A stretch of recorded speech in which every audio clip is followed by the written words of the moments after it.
En 1987, un canard gris naît sur une ferme du Nebraska. Il naît malheureusement sans pied. Évidemment, ça lui procure une immense difficulté à vivre. Il ne peut pas marcher ni prendre d'élan pour s'envoler.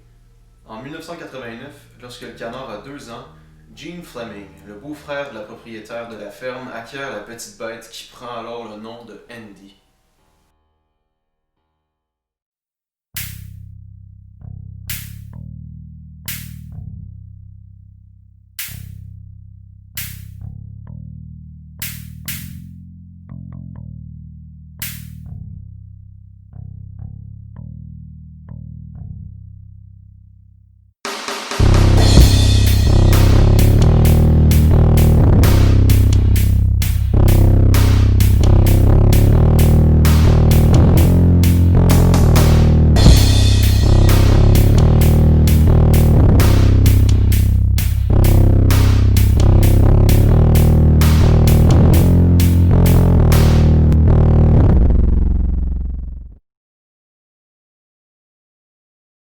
Gene est considéré dans sa communauté comme un bricoleur qui effectue souvent des réparations et qui crée des choses pour sa famille et ses amis.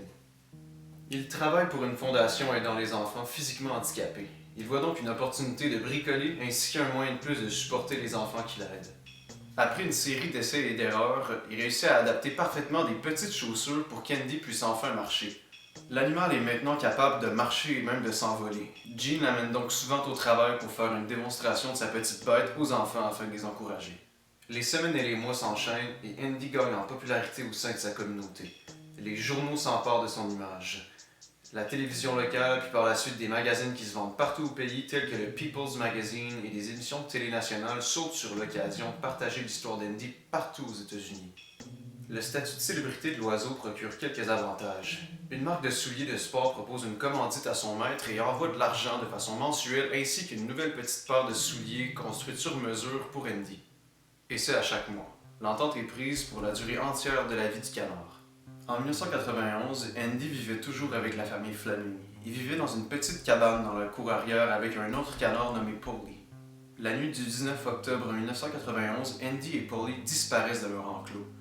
Des traces de bottes, humaines bien sûr, sont aperçues autour de l'enclos et à l'intérieur, ce qui signifie que quelqu'un est responsable de leur disparition.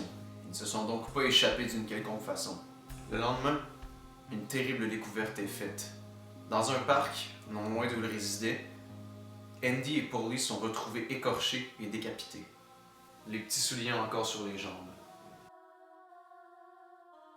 Parmi toutes les questions qui s'élèvent, une d'entre elles est qui aurait pu faire ça, s'en prendre aussi barbariquement à de pauvres petits animaux qui répandaient la joie et qui étaient un joyau de leur communauté.